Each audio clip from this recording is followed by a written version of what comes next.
Joining us in the studio now for this week's Your Health segment are Mike Henley, therapeutic recreational specialist and adapted wheelchair basketball clinic coordinator at the University of Maryland Rehabilitation and Orthopedic Institute, and Pam Cawley, senior therapeutic recreational specialist and adapted golf program coordinator at the University of Maryland Rehabilitation and Orthopedic Institute. Thanks to both of you for being with us. Thanks for having us. Thank you. Let's talk about adapted sports. Mike, what does that phrase mean? Adapted sports is sports for persons with more or less physical disabilities. So it's like maybe basketball but using a wheelchair, or rugby using a chair, or golfing with some modifications of your technique or rules, or using different devices to participate in them. And you're both a participant and a coordinator and employee. I am, yeah. I play wheelchair rugby. I've played basketball in the past, but I like snow skiing and hand cycling, doing all kinds of fun stuff. I'd like to see wheelchair rugby. Come out to what did you say it was called? Well, quad rugby. It used to be called murder ball. Regular rugby is pretty tough. Right, yeah. Wheelchair contact is allowed in quad rugby, and it's a sport that persons with quadriplegia play, so they have to have upper and lower body impairment. Yeah.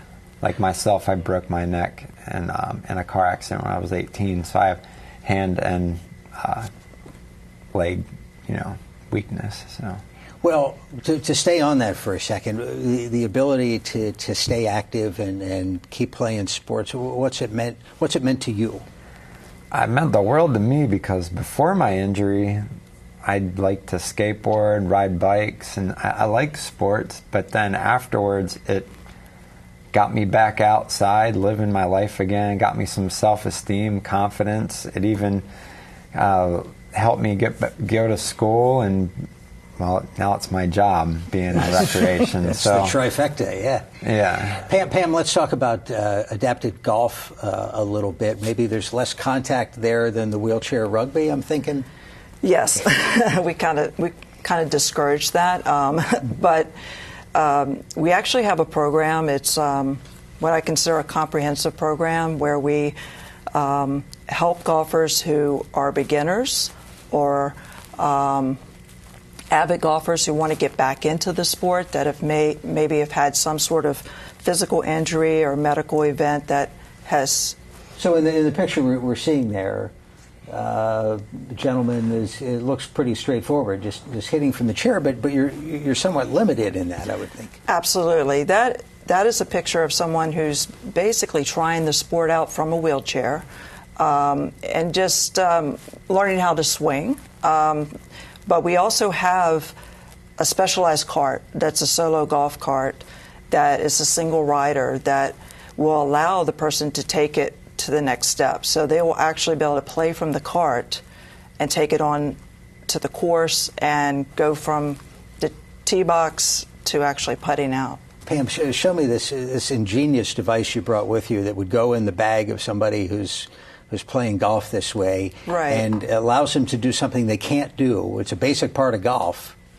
Right. So to be able to actually bend down from a cart, Mike would probably benefit from this as well, that if he was playing from a solo golf Maybe cart hold it up a little higher and had difficulty bending down and teeing up. And actually, a lot of people have reasons why they can't tee up their ball. It could be bad knees, arthritis, but the way this works, you've got the ball in your tee already set up, and it's got like a trigger. So basically, you're going to press it, and it's going to go in the ground, and your ball stays on the tee.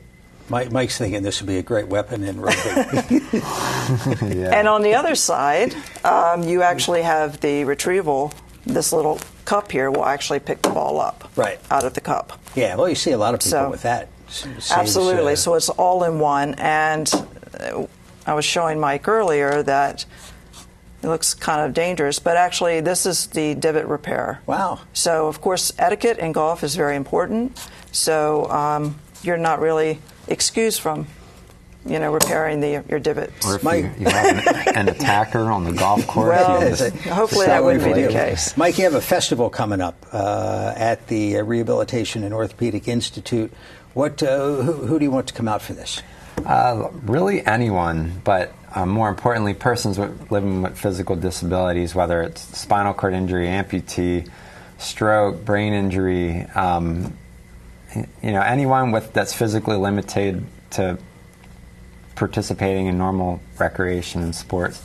And I mean, what they're going to get out there that day, we have everything from like scuba diving in our pool just to like try it out, and load them up with scuba gear. I let them do that. Hand cycling, foot pedal trikes, wheelchair basketball, quad rugby. So what used to be called Kernan Hospital, which is the University of Maryland Rehabilitation and Orthopedic Institute. Great work. Thank you both for coming in.